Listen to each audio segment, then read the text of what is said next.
I mean, what else can I say other than this is one of the best movies ever made? Welcome back to my 2 cents, everyone. This is probably going to be one of the hardest movies for me to review because everybody knows this movie. Even if you've somehow never seen Jaws, you know just about everything about this movie. From the poster, to the score, to the Oscar worthy performance by Robert Shaw, and of course his brutal demise. Jaws was actually one of the first horror movies I ever watched. And when I first watched it, I hated horror movies. I know, hard to believe, right? But when I was a kid, I was absolutely terrified of horror movies and never wanted to watch them. Jaws was the only exception because, well, it was always on TV and it had a giant shark in it. But the movie absolutely terrified me as a kid. In fact, I wouldn't rewatch this movie until many years later and after I actually developed a love for horror movies. Now I see it as one of the best and most important movies ever made. Starting off with the characters, we have, of course, our favorite police chief, Martin Brody, who is played by Roy Scheider. I can't say it right. Chief Brody is a cop that moved to Amity Island, which is actually played by Martha's Vineyard, with his family when an odd increase in shark attacks start causing the whole island to become paranoid. And although he wants to close the beaches for the public safety, the mayor of Amity refuses to let him close them because it will cause him to lose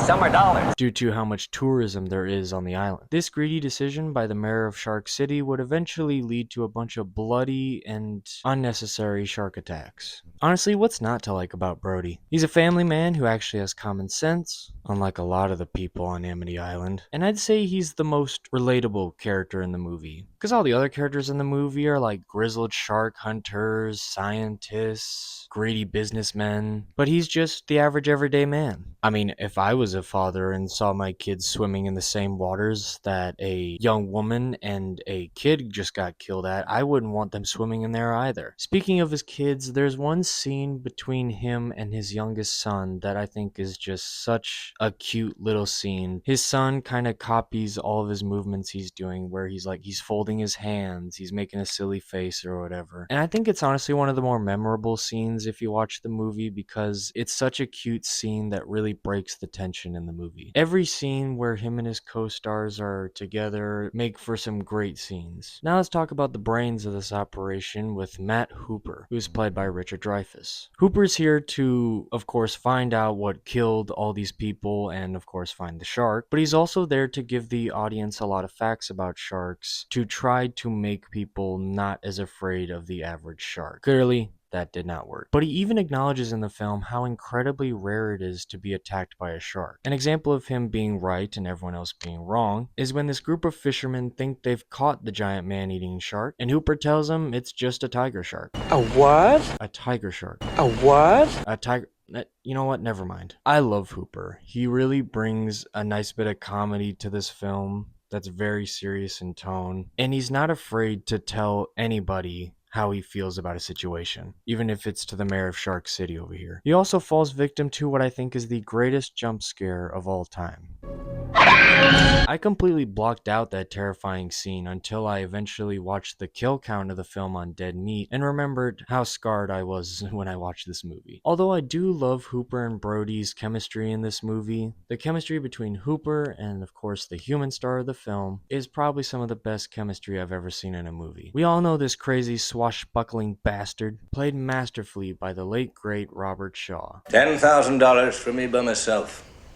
For that you get the head, the tail, the whole damn thing. And besides the shark in this movie, everyone goes to Jaws for Quint. From his odd and creepy personality to his iconic boat, the Orca, and who could forget his horrifying retelling of his experience on the USS Indianapolis. Richard Dreyfuss even admitted in that one scene that he could not keep his eyes off of Robert Shaw and almost broke character in that moment. And if you watch the movie, you can even kind of see him break character a little bit because he's just like focused on him. That is, if you can take your eyes off of Quint Quint during that scene. I think it is a crime that Robert Shaw never got an Oscar for his performance in this movie. So besides the Brody family, I do want to briefly touch on a few of the side characters in this movie that really bring this amazing story together. Although her role in the movie is small, I think Mrs. Kintner has a couple of great scenes, especially with Brody, because she more than anyone, I feel, motivated Brody to really want to take this case seriously and to kill the shark that killed her son. She's the mother of the kid that got eaten on that raft. I feel like Brody's wife, Ellen, is also a good standout. She has some great chemistry with Roy Scheider, and their scenes together really give you a moment of emotional rest from the rest of the movie as well. And of course, we have to talk about the mayor of Shark City, Larry Vaughn. He is the perfect example of corporate and political greed. He almost completely lacks empathy. He also doesn't do anything in regards to preventing more shark attacks until a man is eaten and Brody's son is almost killed. What a piece of shit. Overall, every character is great. I have no complaints. They are all well acted, and of course, they all serve their purpose in this story. Speaking of story, after a young woman is killed by a massive shark in one of the most iconic opening scenes ever, the people of Amity Island grow more and more paranoid of when the shark will strike again. With the help of Chief Brody and marine biologist Matt Hooper, the mayor asks that they track down and kill the shark while continuing to keep the beaches open so they can get money from tourism. But after catching a shark and not the shark, and more people keep getting killed by the shark, Brody finally asks the mayor to enlist the help of the grizzled shark hunter Quint to finally kill this beast once and for all. It's such a simple story that under any other director or writer would have been a 7 out of 10 animal attack movie at best. But Steven Spielberg and Peter Benchley really made this simple story into something both terrifying and entertaining. They give you just enough information about each character to make you love or hate them, while simultaneously not oversharing too much about the characters. They make Bruce the Shark this large, looming threat that the audience cannot predict. And I think the thing that makes this movie so scary is the fact that the villain of this story is something real. And because of how scary this villain was, it created a whole generation that was afraid of the ocean, and more specifically, sharks. And I don't like to call animal antagonists villains, because 90% of the time the animal is not evil by choice, unless we're talking about the Jaws sequels. Those guys are evil by choice. If you know me, you know I'm a huge advocate for protecting wildlife, and nothing boils my blood more than seeing people online spread misinformation about animals. Because as the great David Attenborough once said, if children don't grow up knowing about nature and appreciating it, they will not understand it. And if they don't understand it, they won't protect it.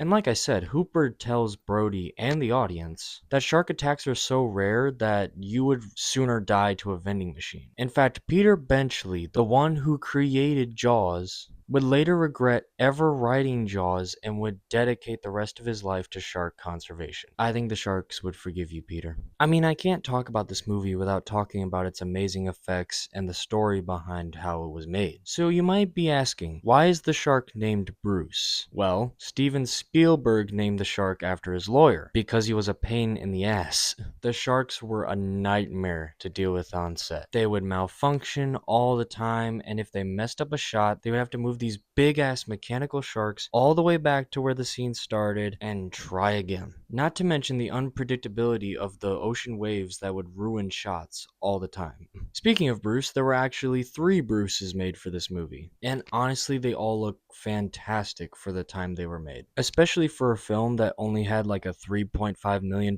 budget and 55 days to film. That's pretty damn impressive. They did use some shots of real sharks that were shot off the coast of Australia, including that one scene where the shark gets like tangled in the shark cage on the boat, which is a crazy accidental shot. Thankfully, the shark was just fine and made it out with no injury. I honestly think one of the most impressive aspects of this film that nobody talks about is the amount of research on sharks they did before they filmed the movie. As someone who has seen way too many bad animal attack movies, most of them don't do any research and just make a film based off of common knowledge or beliefs that aren't actually true. But not Jaws. Now, to the surprise of Absolutely nobody. I'm gonna be giving the Blood Money Award to Quint for his horrifying death at the hands of Bruce, or Jaws, I should say. This kill is an absolute classic, and is one of the few things that childhood me actually remembered from this movie. It's kind of crazy that they were able to get away with such a gory kill with a PG rating, which the reason for that is because the PG-13 rating wouldn't be created until 1984. And since studios figured that with an R-rated movie, not as many people would go and see it, they were able to get away with a PG rating. I mean, all in all, guys, what more can I say other than this is a timeless masterpiece? And there aren't many movies I would call a timeless masterpiece, but Jaws definitely deserves that title. This film should never be remade, and honestly, if you ask me, it should have never gotten sequels in the first place. Don't ask me to review any of those sequels anytime soon, because I haven't seen them, and from what I've heard, they're all pretty dog shit. If you're somehow one of the very few people that haven't seen Jaws, what the hell are you doing? Go out and pay double for this masterpiece. And that's my review of Jaws. Thank you guys, as always, for watching this review. You guys have been killing it with the support. And if you haven't already, I do have a TikTok if you want to go follow it. I'm really not going to be uploading there any more than I am on Instagram. But it's there if you want to go follow it. Be sure to like and subscribe and give me your 2 cents on Jaws in the comments below. And I'll see you guys Get out of my head!